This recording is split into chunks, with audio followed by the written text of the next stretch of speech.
Welcome to Earthscope Academy. नमस्कार।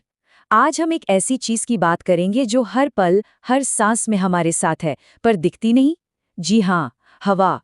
तो चलिए हमारे चारों ओर की इस हवा की दुनिया में एक सफर पर निकलते हैं। हमारी पृथ्वी ना हवा की एक बहुत बड़ी चादर में लिपटी हुई है। इसी को हम वायुमंडल या एटमॉस्फेयर कहते हैं। और ये सिर्फ सांस लेने के लिए ही जरूरी नहीं है, ये तो सूरज की खतरनाक किरणों से हमारा बचाव भी करती है। सच पूछिए तो इसी की वजह से हमारी धरती पर जिंदगी मुमकिन हो पाई है। तो सवाल ये उठता है कि जिस हवा में हम सांस लेते हैं उसमें होता क्या क्या है। असल में ये कई गैसों का एक मिक्सचर है। तो चलिए जरा करीब से देखते हैं कि इस रेसिपी में कौन कौन से इंग्रेडिएंट्स हैं। और ये जानना ना बड़ा मजेदार है। हमारी हवा का करीब करीब 99% हिस्सा तो बस दो गैसों से बना है। सोचिए, 78% नाइट्रोजन और 21% ऑक्सीजन। बाकी बची हुई सारी गैसें सिर्फ उस 1% में आती हैं। हवा में जो सबसे ज्यादा है यानी नाइट्रोजन, वो पौधों के लिए बहुत जरूरी है। और ऑक्सीजन, अरे वो तो हम सब जानते हैं, हमारी और जानवरों की जिंदगी की सांस है। और मजे की बात यह है कि हरे पौधे फोटोसिंथेसिस के जरिए लगातार ऑक्सीजन बनाते रहते हैं, जिससे ये बैलेंस बना रहता है। अच्छा, अब बात करते हैं कार्बन डाइऑक्साइड की। हवा में ये है तो बहुत ही कम, लेकिन इसका असर बहुत बड़ा है। ये गैस ना पृथ्वी से निकलने वाली गर्मी को रोक लेती है, बिल्कुल एक कंबल की तरह। इसी को ग्रीन हाउस इफेक्ट कहते हैं। और अगर ये न होती तो हमारी धरती रहने लायक गर्म नहीं, बल्कि एक बर्फीला गोला होती। ठीक है, तो हमारा वायुमंडल कोई एक चीज नहीं है, ये तो एक के ऊपर एक 5 अलग अलग लेयर्स यानी परतों से बना है। तो चलिए एक मजेदार सफर पर चलते हैं जमीन से सीधा ऊपर की तरफ, और इन परतों को एक एक करके जानते हैं। तो सबसे पहली सबसे निचली परत है क्षोभमंडल, जहां हम सब रहते हैं। और हाँ, मौसम की सारी हलचल, बारिश, बादल सब यहीं होता है। इसके ठीक ऊपर है समतापमंडल। ये वो जगह है जहां हमारी प्रोटेक्टिव ओजोन लेयर है और हवाई जहाज भी इसी में उड़ना पसंद करते हैं। फिर आता है मध्यमंडल, जो अंतरिक्ष से आने वाले उल्कापिंडों के लिए एक तरह से बर्नर का काम करता है, उन्हें जलाकर राख कर देता है। उसके भी ऊपर है बाह्य वायुमंडल, जहां से रेडियो तरंगे टकराकर वापस पृथ्वी पर आती हैं।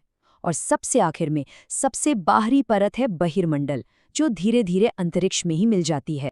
तो ये देखिए, जमीन से लेकर अंतरिक्ष के शुरू होने तक ये सारी परतें एक दूसरे के ऊपर कैसे सजी हुई हैं। हर एक का अपना एक खास काम है और सब मिलकर ही हमारे इस ग्रह को रहने लायक बनाती हैं। और इन परतों में से एक बहुत ही जरूरी चीज है समतापमंडल की ओजोन लेयर। इसे हमारी धरती की ढाल समझिए, एक ऐसी ढाल जो हमें सूरज की खतरनाक नुकसान पहुंचाने वाली किरणों से बचाकर रखती है।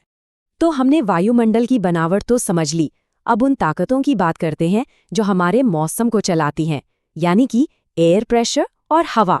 एयर प्रेशर या वायु दाब को समझना बहुत आसान है। बस ये सोचिए कि हमारे ऊपर जो हवा है उसका भी वजन होता है। ये वजन समुद्र के लेवल पर सबसे ज्यादा होता है, और जैसे जैसे हम पहाड़ों पर ऊपर चढ़ते जाते हैं ये कम होता जाता है। अब एक बात और सोचिए, सूरज की गर्मी पूरी पृथ्वी पर एक जैसी तो नहीं पड़ती है ना। जो भूमध्य रेखा यानी इक्वेटर के पास के इलाके हैं वो ज्यादा गर्म होते हैं। और होता क्या है कि जब हवा गर्म होती है तो वो हल्की होकर ऊपर उठती है, और जैसे ही हवा ऊपर उठी वहां बन जाता है लो प्रेशर का एरिया। तो बस यहीं छुपा है हवा के चलने का राज। हवा हमेशा हाई प्रेशर वाले ठंडे इलाकों से लो प्रेशर वाले गर्म इलाकों की तरफ बहती है। ये बस नेचर का बैलेंस बनाने का एक तरीका है। तो अब जब हम प्रेशर और हवा का ये खेल समझ गए हैं, तो चलिए देखते हैं कि ये दोनों मिलकर आसमान का मूड कैसे सेट करते हैं, मतलब कैसे मौसम बनता है, हवा चलती है और बारिश होती है। तो ये मौसम आखिर है क्या चीज? बहुत सिंपल है, ये किसी भी वक्त हमारे आसपास के वायुमंडल का हालचाल है। मतलब अभी धूप है या छांव, हवा चल रही है या नहीं, बस यही मौसम है। और मौसम के तो कितने ही रंग रूप हैं, कभी चटक धूप तो कभी गरजते बरसते बादल। ये हमारे वायुमंडल का वो चेहरा है जो हर पल बदलता रहता है। और बारिश कैसे होती है? जब बादलों में पानी की छोटी छोटी बूंदें मिलकर भारी हो जाती हैं, इतनी भारी कि हवा उन्हें और रोक नहीं पाती, तो वो बारिश बनकर नीचे आ जाती है। और हाँ, बारिश होने के भी मुख्य तौर पर 3 तरीके होते हैं। संवहनीय, पर्वतीय और चक्रवातीय। लेकिन मौसम का मिजाज कभी-कभी बहुत खतरनाक भी हो सकता है, जैसे 1999 में ओडिशा में आया महाचक्रवात। सिर्फ 12 दिनों के अंदर एक के बाद एक 2 चक्रवात आए। जो दूसरा वाला था वो एक सुपर साइक्लोन बन गया। उसमें हवा की रफ्तार 260 किलोमीटर प्रति घंटे तक पहुंच गई थी और उसने 1 करोड़ 30 लाख लोगों की जिंदगी को तहस-नहस कर दिया। उस सुपर साइक्लोन ने समुद्र में ऐसी उथल-पुथल मचाई कि ज्वार की लहरें 20-20 किलोमीटर अंदर जमीन तक घुस आईं।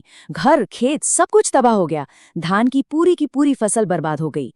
ये वाकया हमें याद दिलाता है कि हमारा ये वायुमंडल जो हमें जिंदगी देता है, अपने अंदर कितनी जबरदस्त ताकत भी रखता है। तो ये हवा, ये वायुमंडल हमें जिंदगी देता है, लेकिन इसमें बेहिसाब शक्ति भी है। और ये हमें एक बहुत बड़े सवाल के सामने लाकर खड़ा कर देता है।